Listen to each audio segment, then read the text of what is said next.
Acá hay un ejemplo de circones detríticos en una columna sedimentaria jurásica de los Andes del norte de Chile, donde se hicieron dataciones en 3 capas diferentes que están señaladas acá. Esta es la capa más antigua, porque es la que está más abajo, de rocas sedimentarias detríticas. Luego está una más joven, y luego una de conglomerados, que es la más joven de todas. Y acá se ven las edades que dan los distintos granos son histogramas que muestran las edades de los distintos granos de los circones. Y lo que se ve en este caso específico es que la fuente va cambiando. Pasa de una fuente que es esencialmente andina, por así decirlo, que está ubicada en el arco andino, de circones magmáticos que tienen alrededor de 150 millones de años, a luego una fuente que es más asociada a unidades paleozoicas, del Paleozoico tardío de Argentina, conocidas también como el grupo Choyoy.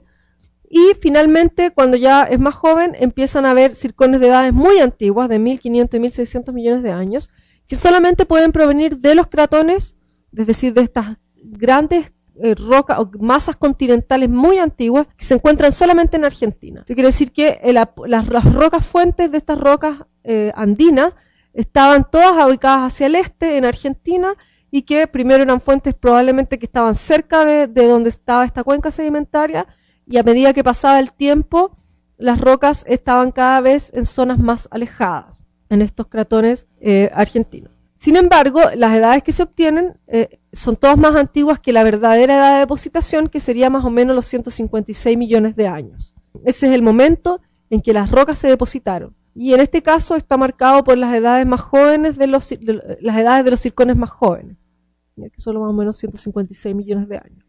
En este caso específico uno puede interpretar la edad de depositación como la edad de los circones más jóvenes, pero ese no es siempre el caso. Hay muchas veces en que las edades más jóvenes de uranio y plomo de los circones están bastante lejos de la edad de depositación, o sea, la roca podría ser muchísimo más joven. En este caso específico no lo es, pero podría serlo. Vemos acá también una interpretación de dónde podrían venir estos sedimentos. Tenemos acá las rocas estudiadas están más o menos en este lugar, ahí, en esta zona. Y hay en esta zona un arco del Paleozoico tardío, que es el que está aquí mostrado en azul, y que probablemente algunos de esos circones, digamos, que se encontraron venían de este arco del Paleozoico tardío. Sin embargo, acá están los que yo los llamo cratones, que están ubicados tanto en Brasil como en Argentina, que se ven acá, desde 900 millones de años hasta 2000 millones de años, que son las edades que se encontraron en las rocas más jóvenes. Esto quiere decir que la proveniencia, es decir, las rocas fuentes estaban hacia el este, iban erodándose y transportándose hasta llegar a las rocas que se ven. Es importante decir que estas rocas de acá, las de más abajo y las de arriba, tienen una componente eólica importante, es decir, una fuente de transporte significativa era el viento. Y eso permite, también habían transporte de agua, pero puede haber bastante viento, y eso permite que las rocas, o sea, los sedimentos puedan ser transportados grandes distancias. Por eso podríamos explicar que tuviésemos sedimentos de rocas que podrían estar tan lejanas en Chile, digamos. Están en Chile las rocas y las rocas originales estaban más hacia el lado atlántico de Argentina. Estas son todas interpretaciones que se hacen a partir de la obtención de una edad geocronológica específica para distintos tipos de circones. Y tiene que ver con la edad de la fuente y también quizás algo de la edad de la depositación. En el caso de las micas detríticas, también lo que se obtiene, esto que se ve acá, voy a volver, perdón, hacia la...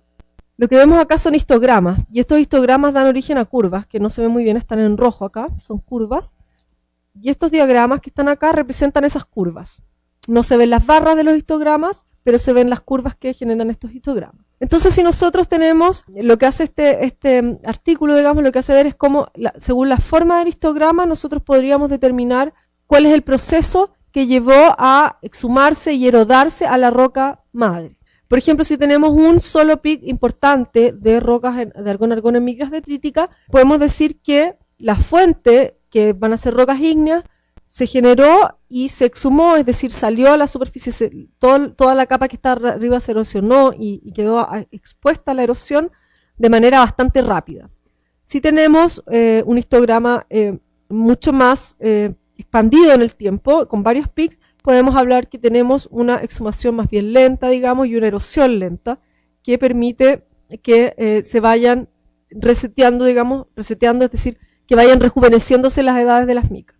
Y lo mismo tenemos acá con otro ejemplo también de reseteo de las micas, y también se puede comparar con los circones volcánicos o los circones plutónicos, que en general deberían dar 2 pics distintos. Las muscovitas para los circones volcánicos deberían ser más jóvenes, más antiguas, perdón, y para los plutónicos deberían ser más jóvenes. Ya es en el caso en que se puede combinar 2 mecanismos diferentes de dataciones. Pero en este caso, las rocas, lo que marcan las muscovitas son la edad de la roca fuente. Y las edades más jóvenes de las micas podrían estar representando el momento de la depositación, ¿ya? Como muestran aquí los distintos diagramas. Bien, entonces eso eran los métodos geocronológicos que uno puede ocupar para conocer la edad de las rocas, fuentes, y acercarse a la edad de la depositación. Ahora, si uno quiere saber exactamente, o le gustaría saber cuál es exactamente la edad de la sedimentación y luego el proceso que da origen a la diagénesis, hay otros sistemas que son mucho más útiles, como el sistema del potasio-argón. ¿Y por qué es importante el sistema del potasio-argón? Porque en general los minerales autigénicos, es decir, estos que se forman durante la sedimentación, son ricos en potasio. En específico, la glauconita, este mineral verde que habíamos visto en algunas diapositivas anteriores, es muy rica en potasio. Y las rocas volcánicas que se intercalan también pueden contener minerales que son ricos en potasio. Y todos estos minerales son susceptibles de ser datados mediante el método de potasio-argón. Algunas desventajas, que no son menores y que en general atentan, digamos, contra poder obtener las edades de la sedimentación, son los minerales autigénicos son de muy pequeño tamaño, y eso en general provoca que los isótopos se salgan de las redes cristalinas, se pierdan, y eso lo que implica o culmina en que las edades sean en general más jóvenes por una pérdida de isótopos, ¿ya?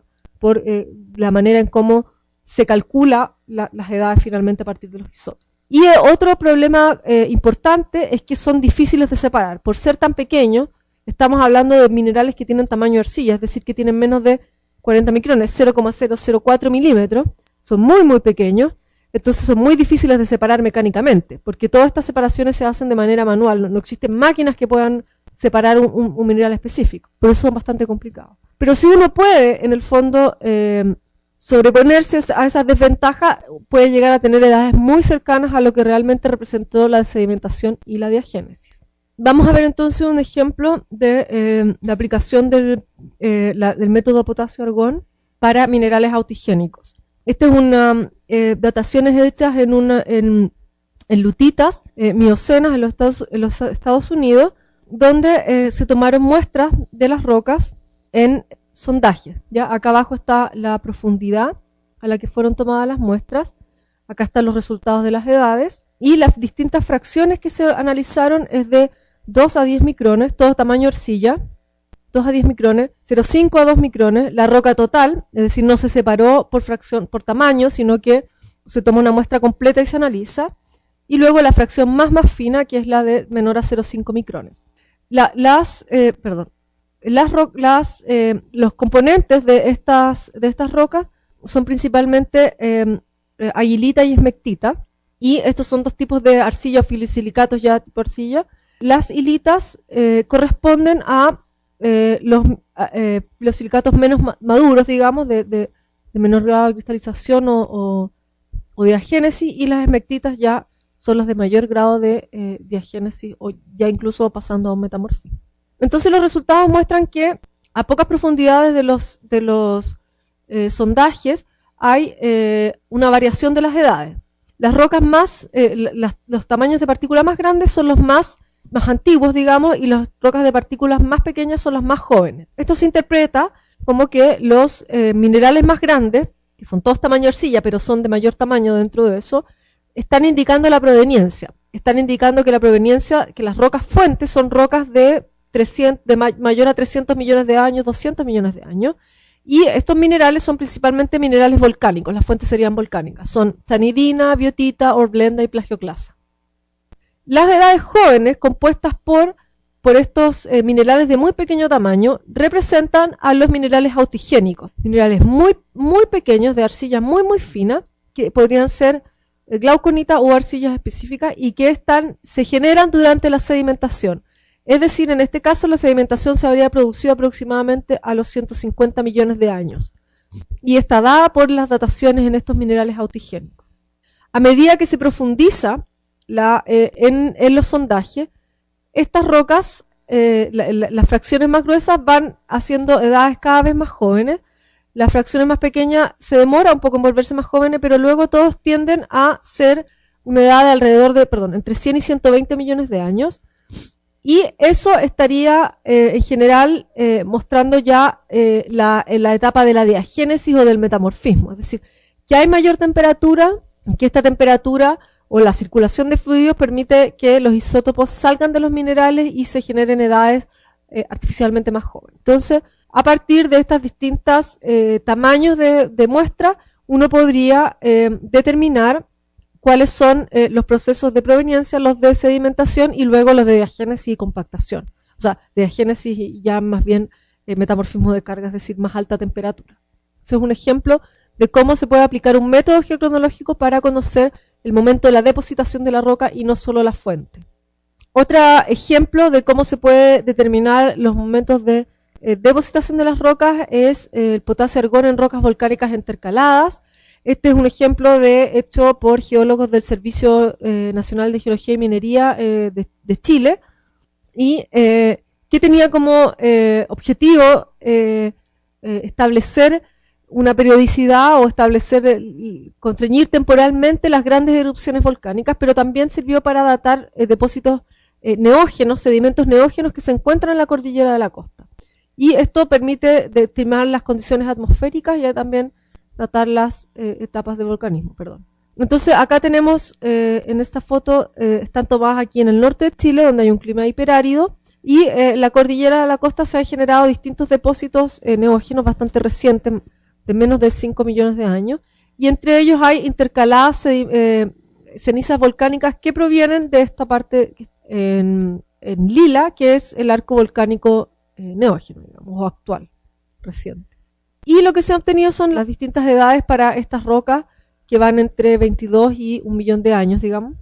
La mayoría sí se concentran, de las estudiadas se concentran de los 5 millones, entre 5 millones hasta el reciente, pero ha permitido, estas edades de cenizas volcánicas han permitido establecer también las edades de los depósitos neógenos en la cordillera de la costa. Entonces es una manera de datar el momento en que se depositaron de manera indirecta por la intercalación de estas cenizas volcánicas que provienen de las erupciones del arco andino.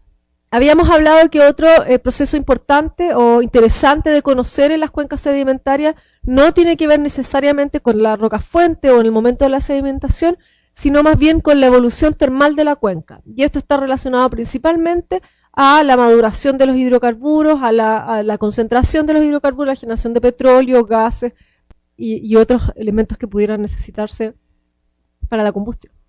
Una manera de estimar eso es el método de las trazas de fisión en apatito. La fisión, digamos, por si no tuvieran claro el concepto, se refiere a la división de un núcleo, de un átomo pesado, en dos más livianos. Y este es un proceso que ocurre de manera artificial en los reactores nucleares y también de manera natural en los ciertos minerales, ¿ya? En general, la fisión involucra al isótopo del uranio 238, que es el átomo más pesado que existe en la naturaleza en general. Y cuando se produce esta fisión, se genera un daño radioactivo en las estructuras cristalinas. Y eso es una traza, una zona en que los elementos de la red cristalina, los átomos de la red cristalina se separan y deja un espacio vacío. Y estas zonas dañadas pueden ser observadas con un microscopio y pueden ser medidas, tanto en su tamaño como en su cantidad.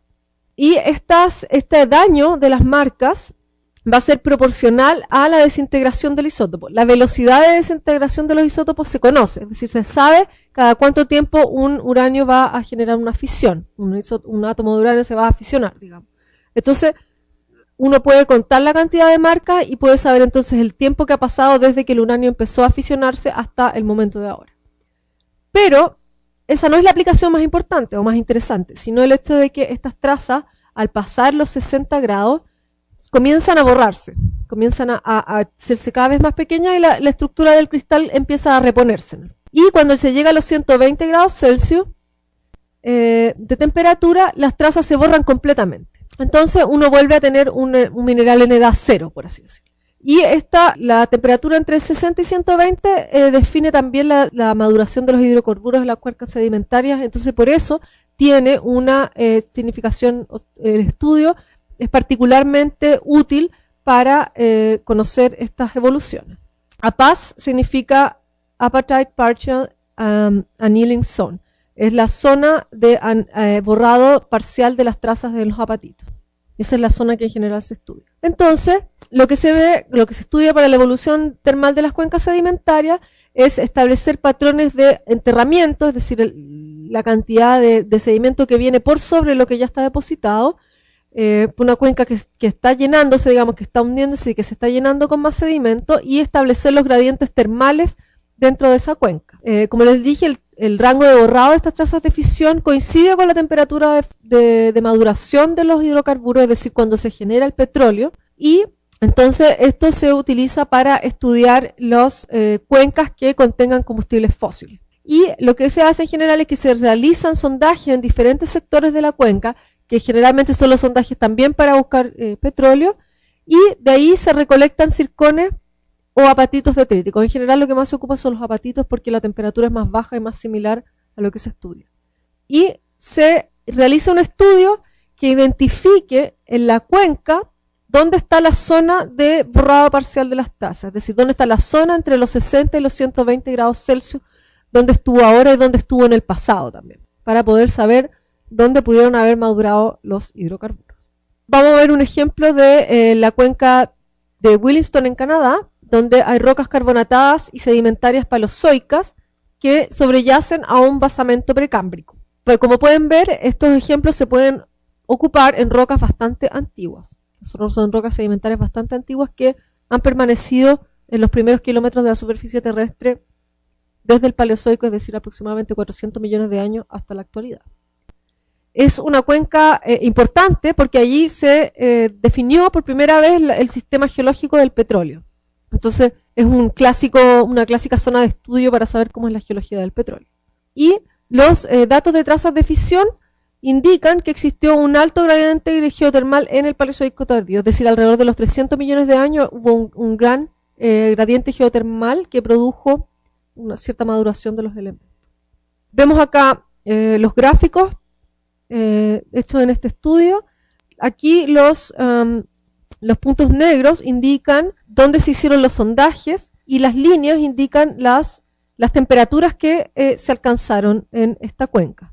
Acá se ve la evolución de las dos cuencas diferentes. Esta es la cuenca de Lashburn, del pozo de Lashburn, y esta es el pozo de Bildon en la cuenca de Williston.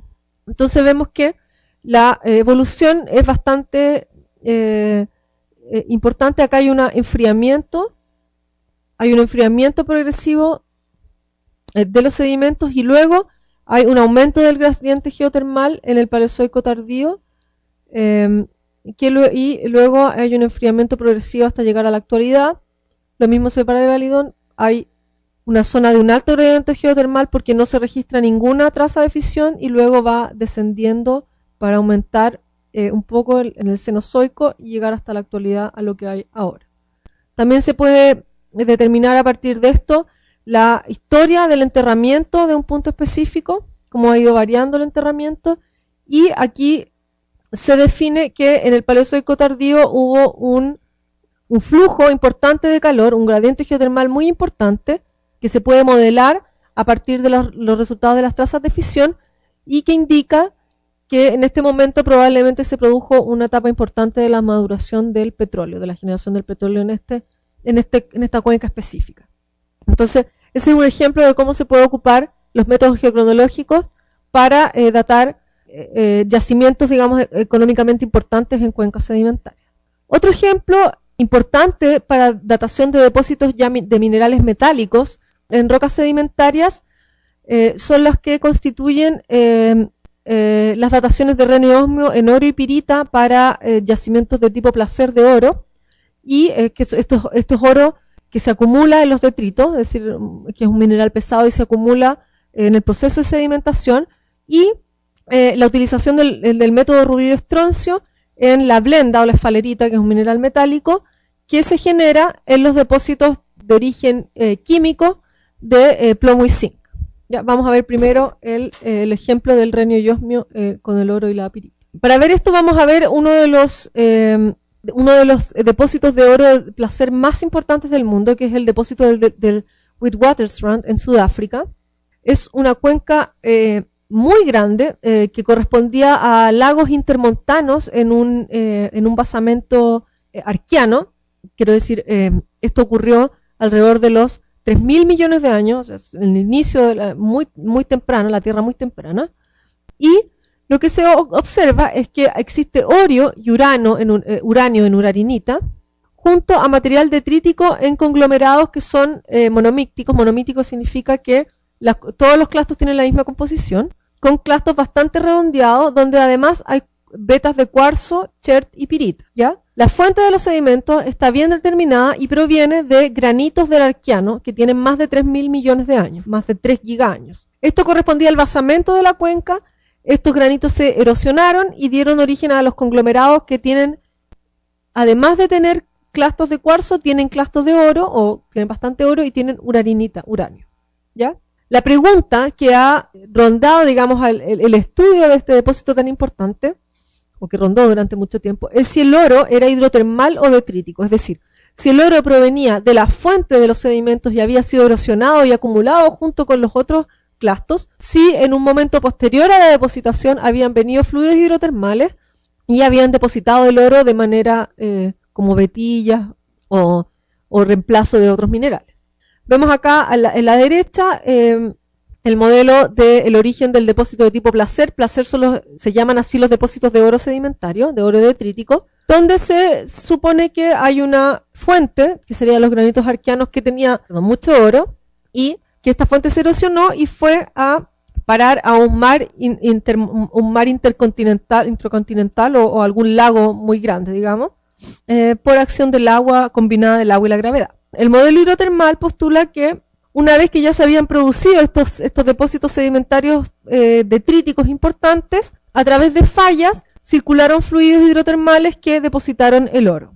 Entonces, una manera de resolver ese problema era conocer la edad del oro. Si la edad del oro era antigua, anterior a la depositación, es decir, como de los granitos arqueanos, uno podría decir que es un depósito placer.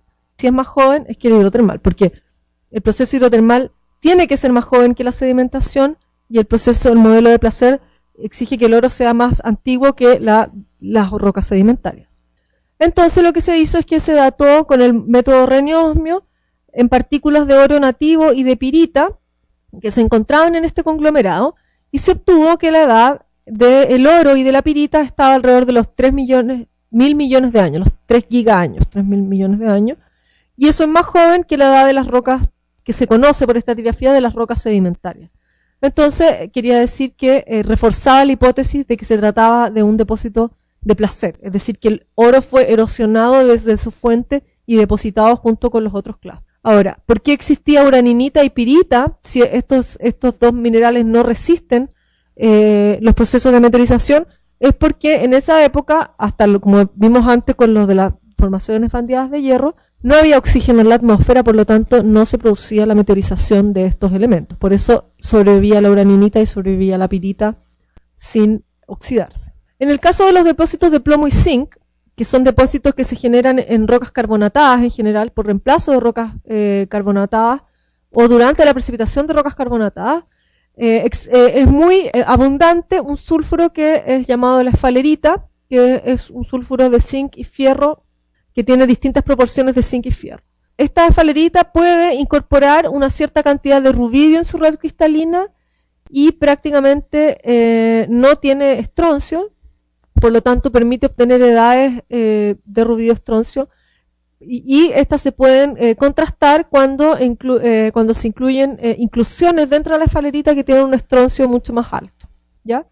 En este caso se construyen isócronas, suponiendo que las inclusiones fluidas y los cristales son contemporáneas, digamos, y son creadas a partir de los mismos fluidos hidrotermales, y en este caso se obtienen edades, pero no hay una seguridad total. Sin embargo, ha resultado en varios casos que se ha hecho, ha resultado obtener buenas edades. En este caso se data un depósito de tipo Mississippi Valley, de plomo y zinc, con una edad de 377 millones de años. Un error más o menos grande, pero que igual sirve para saber que esto se trataba del Paleozoico.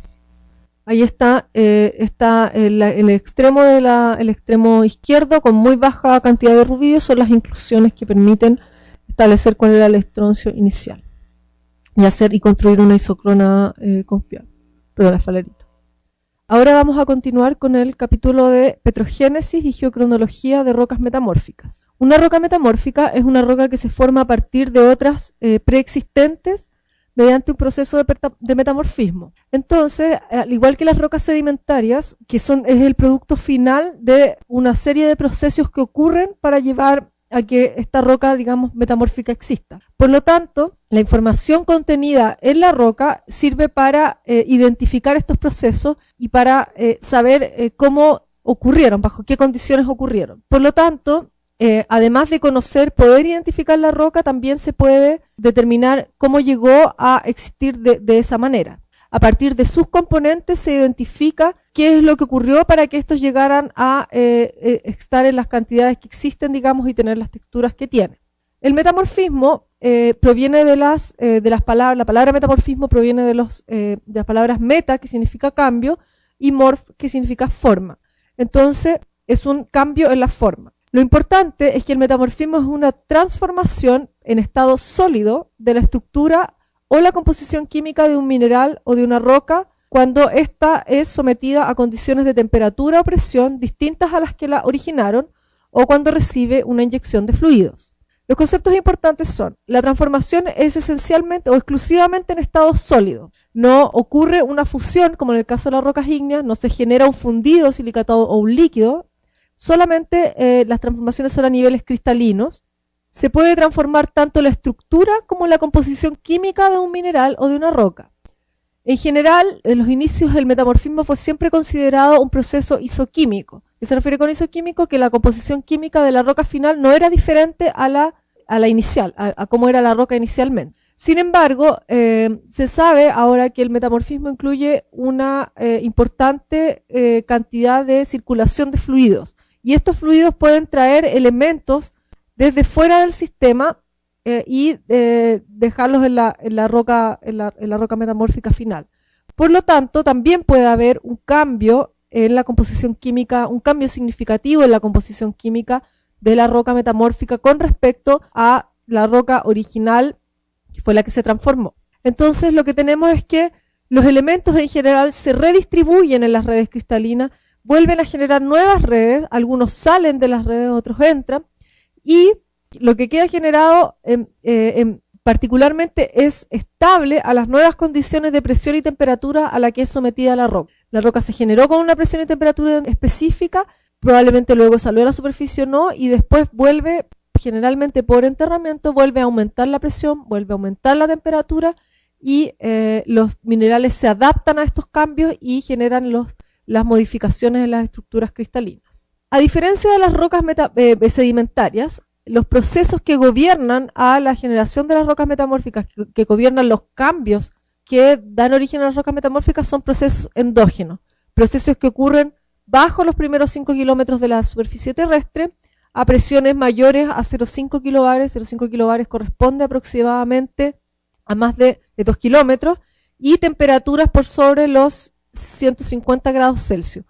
El límite entre lo que es la diagénesis y la generación de una roca sedimentaria y la roca metamórfica es bastante difuso y depende de los diferentes casos. Es posible que pudiesen producirse procesos endógenos o considerarse que son procesos endógenos a menos o alrededor de 5 kilobares, que es una presión bastante baja, y a temperaturas a los 100 grados Celsius. Pero eso depende de cada caso de estudio, digamos.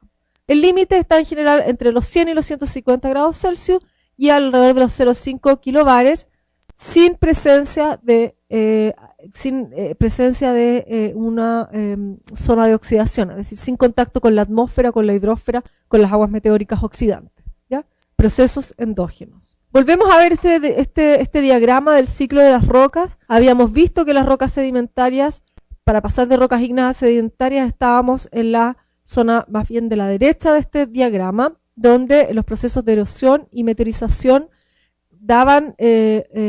desmembraban la roca original, transportaban los sedimentos y después los compactaban y se generaba cementación y diagénesis.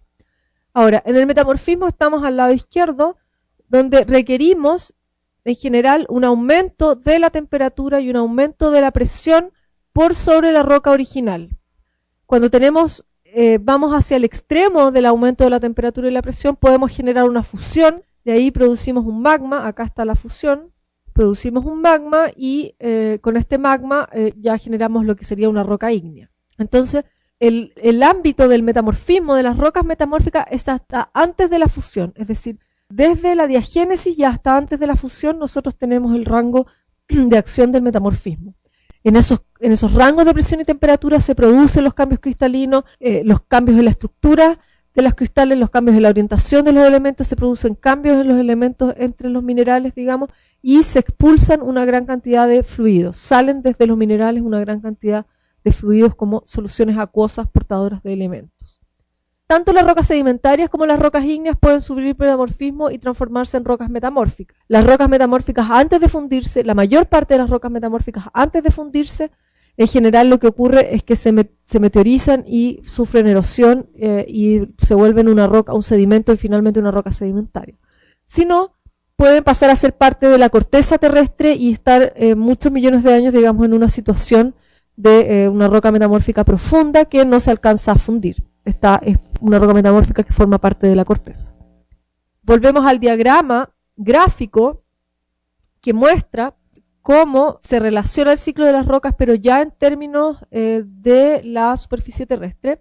Vemos de nuevo que las rocas sedimentarias estaban en la parte superior, donde teníamos la acción de la hidrosfera, de las precipitaciones, de la atmósfera, de los rayos solares, de este ambiente oxidante que genera la meteorización.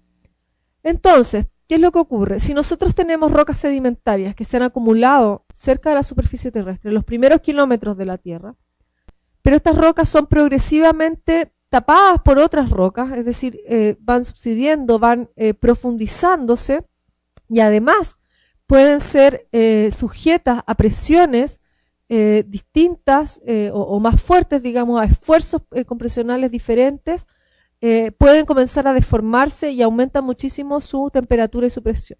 Es en este rango acá, aquí, que comienza el metamorfismo. Pasamos de rocas estratificadas, bien estratificadas, formadas por distintos tipos de sedimentos, a rocas ya deformadas, con orientaciones diferentes, isótropas, digamos, con nuevos cristales muchísimo más cohesionadas, muchísimo más duras y con texturas que son bastante diferentes a las texturas de las rocas sedimentarias. Estas rocas pueden eventualmente fundirse, aquí dice melting, eso es la fusión, y transformarse en magma. También ciertas rocas sedimentarias o volcánicas, por la intrusión de nuevas rocas magmáticas, estas rocas magmáticas pueden aumentar los gradientes termales y pueden generar metamorfismo, es decir, aumentar las temperaturas de las rocas circundantes y producir que estas rocas se transformen a un nuevo tipo de mineralogía, que es las rocas metamórficas. Entonces podemos llegar a las rocas, desde las rocas ígneas y desde las rocas de las rocas sedimentarias, podemos llegar a una roca metamórfica mediante el proceso de metamorfismo, como lo habíamos visto, que ocurre a altas presiones, es decir, altas profundidades de más de 5 kilómetros y a temperaturas bastante significativas, más allá de los 150 grados Celsius, por procesos endógenos sin contacto con la atmósfera ni con la hidrosfera o con aguas oxidadas o meteorizantes. Entonces, esta definición de rocas metamórficas y de metamorfismo trae implícito un concepto importante, que es el concepto del protolito. El protolito es la roca que sufre el proceso de metamorfismo, y esta roca podría ser ígnea, sedimentaria o incluso metamórfica. Es posible que una roca metamórfica, una vez pasado un proceso de metamorfismo, vuelva a estar sujeta a otro aumento de temperatura y presión que cambia aún más la estructura cristalina que ya existía. Lo importante es que estas nuevas condiciones de presión y temperatura deben ser distintas a las que originaron a los minerales que en ese momento forman a la roca metamórfica. Entonces, el protolito es sometido a condiciones de presión, temperatura, deformación, es decir, cuando hablamos de deformación hablamos de presiones diferenciales. Una presión, por ejemplo, litostática o hidrostática, se refiere que la roca o un volumen determinado de roca recibe la misma presión desde todos los lugares. Una deformación implica que tenemos una presión más importante, por ejemplo, en la componente horizontal que en la componente vertical. Entonces vamos a comprimir el volumen de la roca de esta manera. Si tenemos una componente horizontal más fuerte que la vertical, vamos a comprimirla de esta manera. Eso va a conllevar a una deformación de los componentes de la roca. Y esa deformación va a generar, vamos a ver después, texturas específicas. Entonces, y eso es un poco diferente a solo la presión. Es decir, podemos tener presiones en general bajas, pero que estén muy diferenciadas espacialmente y vamos a generar deformación y recristalización. O podemos tener presiones muy altas, pero que son homogéneas y que no van a producir una recristalización importante sin que no haya un cambio de temperatura también significativo. Y otra condición a las que son sometidas estos protolitos es el aporte de fluidos. Fluidos que generalmente tienen una composición diferente a la roca y que al interactuar con ella se producen estados de reequilibrio, tienden a equilibrarse y se produce intercambio de material entre el fluido y los minerales y eso cambia la composición. Todas estas condiciones deben ser diferentes a las que originaron, las que predominaban cuando se originó la roca. Entonces, los tipos de protolitos comunes que se encuentran para las rocas metamórficas, que se identifican para las rocas metamórficas, son principalmente las rocas ultramáficas, que corresponden a las rocas del manto, es decir, las rocas que están bajo la corteza terrestre, rocas que contienen muchos piroxenos y muchos olivinos, algunas anfíbolas y plagioclasas, pero principalmente piroxenos y olivinos, y también las comatitas, que son cierto tipo de basaltos que predominó en el periodo arqueano. Son lavas con muy alto contenido de magnesio y que estaban a muy altas temperaturas. Son bastante poco frecuentes, pero existen, se han encontrado en varios lugares de la Tierra.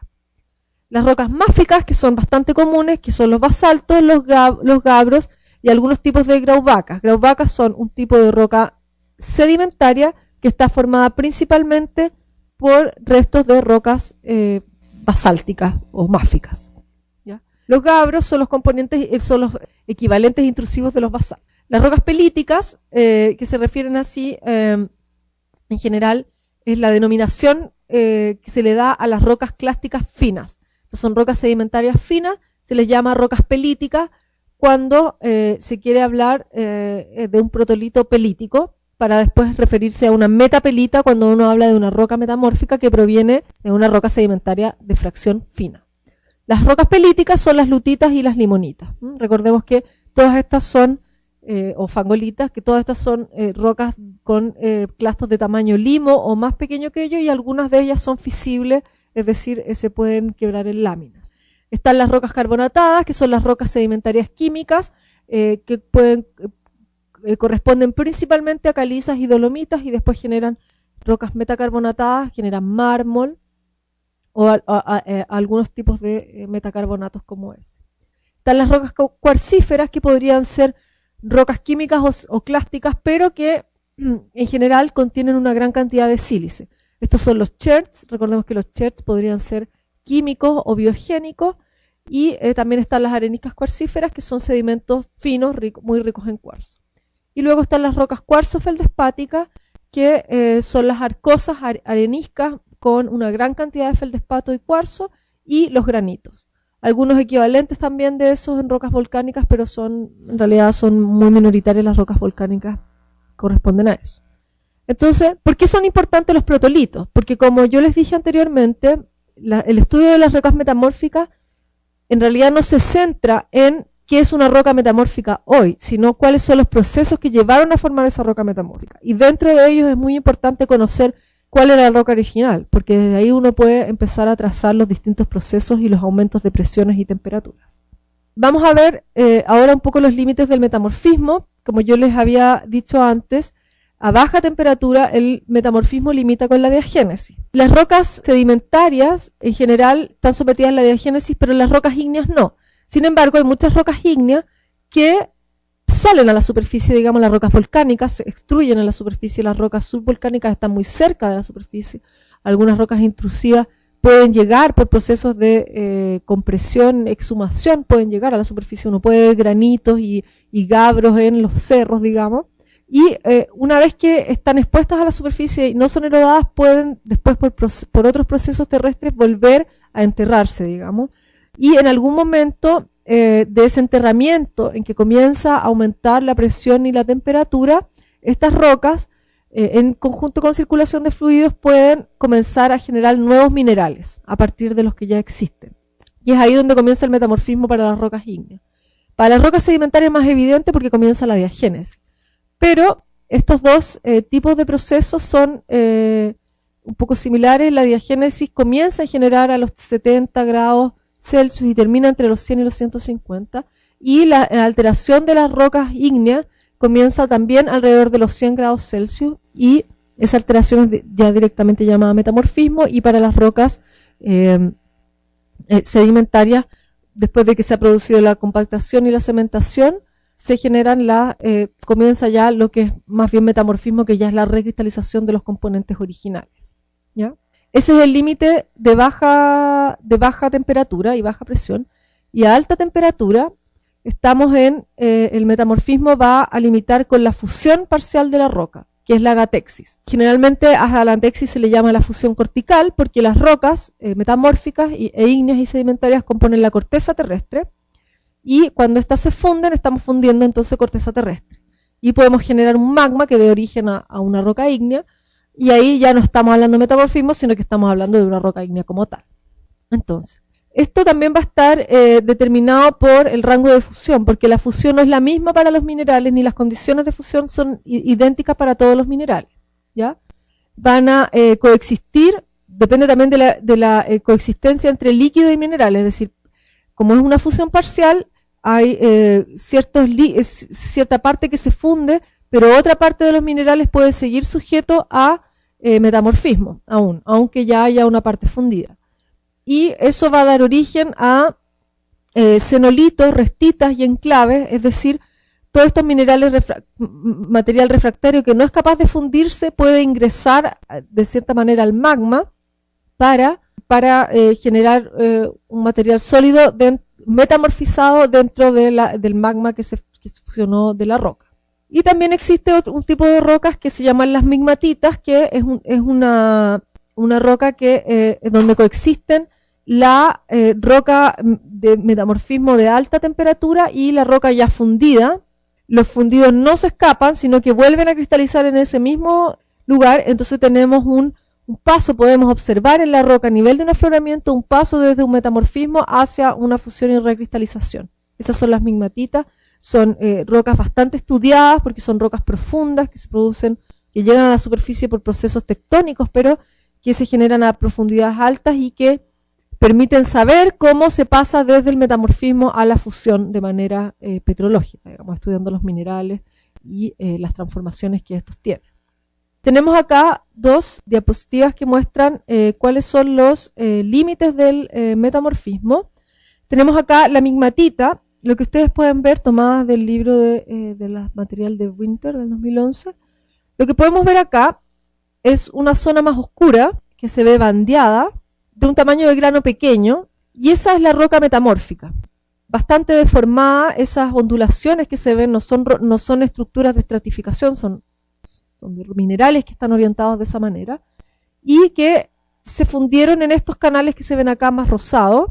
Estos canales rosados en algún momento fueron magma, es decir, la roca metamorfizada tenía ciertos canales por los que había fundido silicatado. Ese fundido silicatado posteriormente recristalizó y generó esto material rosado y blanco que principalmente es feldespato y cuarzo y algunos minerales máficos. Entonces tenemos aquí la coexistencia de una roca ígnea con una roca metamórfica. Y ahí eso está dado por diferentes tipos de presiones y temperaturas. Si ustedes ven, ahí están los tamaños, las escalas, digamos, que son pequeños esquetes, como los esquetes o monedas, que muestran que esto puede ocurrir a escalas bastante pequeñas, de afloramiento, pero pequeñas. Entonces, en este momento no tenemos un proceso de fusión extendido, es decir, no se fundió toda la roca, sino que solo una parte, y además cristalizó ahí mismo. Y esto entonces muestra que la diferencia entre la temperatura y la presión para generar la fusión y para generar el metamorfismo son límites bastante pequeños, rangos de variaciones bastante pequeñas cuando ya estamos a altas temperaturas y altas presiones, que podían incluso llegar más o menos a los 800, 700 grados Celsius en varios casos, digamos. Más arriba de los 800 empezamos a generar fusión, pero en algunos casos podría ser un poco más bajo, dependiendo del contenido de volátiles, es decir, de fluidos que existan. Y tenemos acá las zeolitas. Esto es una roca volcánica con un basalto que tiene ciertas cavidades que estuvieron alguna vez rellenas por volátiles dentro del magma y que ahora están rellenas con zeolitas, ¿ya? Esas zeolitas marcarían el inicio del metamorfismo y se pueden generar incluso a temperaturas de 80 grados Celsius, la mayoría están por sobre los 100 grados Celsius, pero baja bastante. Y a esas temperaturas de generación de las zeolitas todavía tenemos procesos de diagénesis en otras rocas.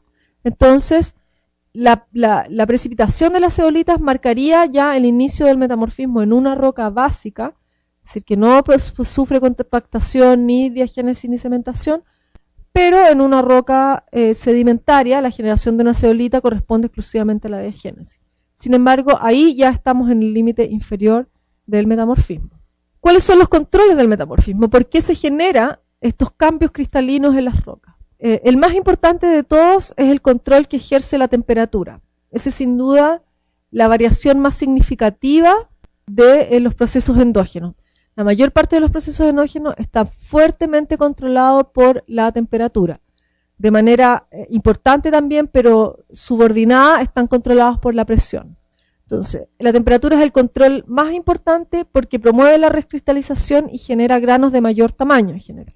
A mayores temperaturas tenemos mayor estabilidad de ciertos minerales y estos minerales pueden tomar elementos desde sus límites externos e incorporarlos a sus estructuras cristalinas y así ir aumentando su tamaño.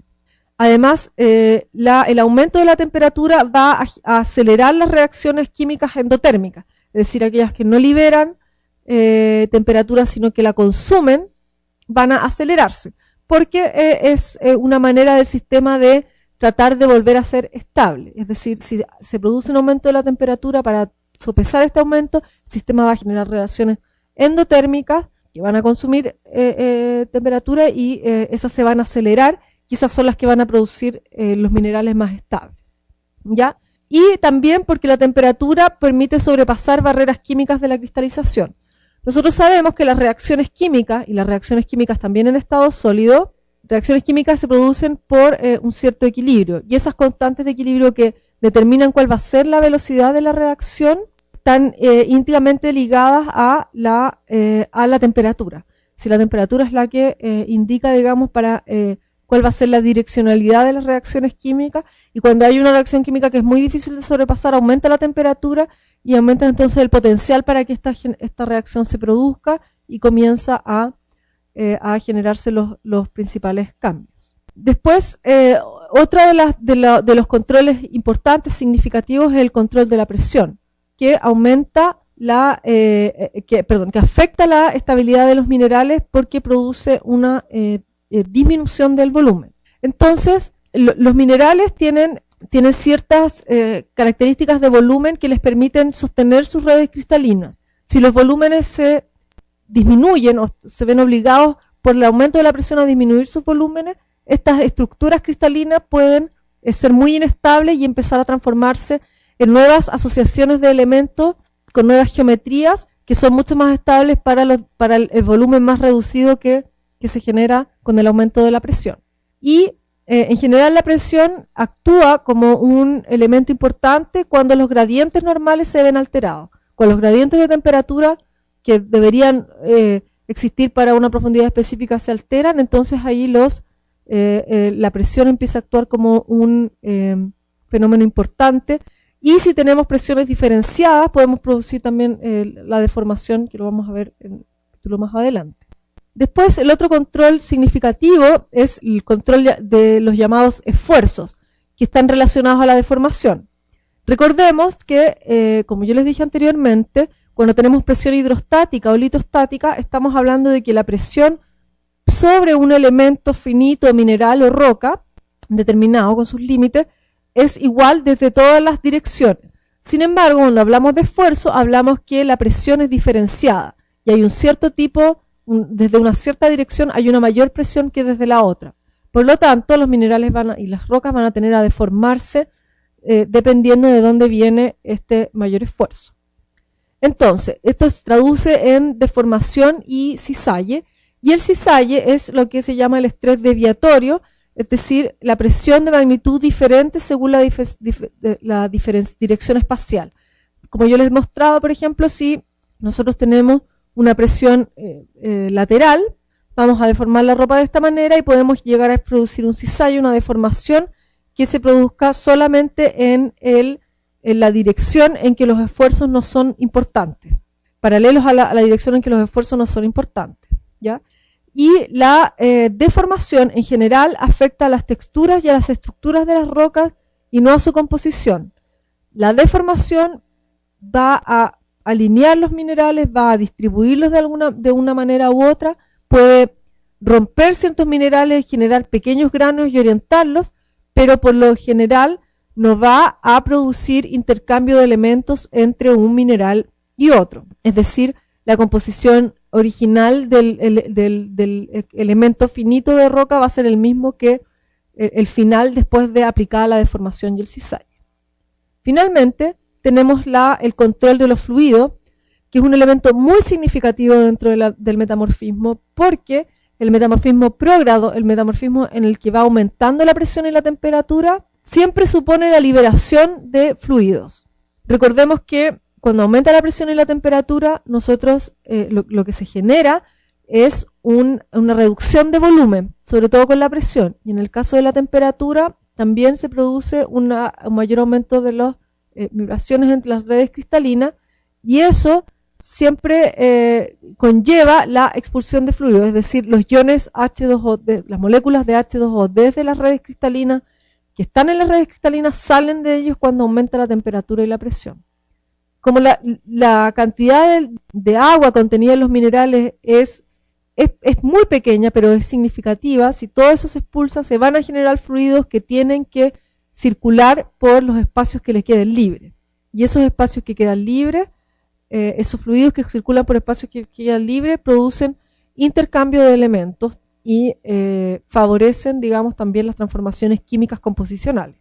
También la presencia de fluidos en las porosidades de las rocas va a afectar la distribución de los estreses en los minerales y también con la presión de la solución, ¿ya?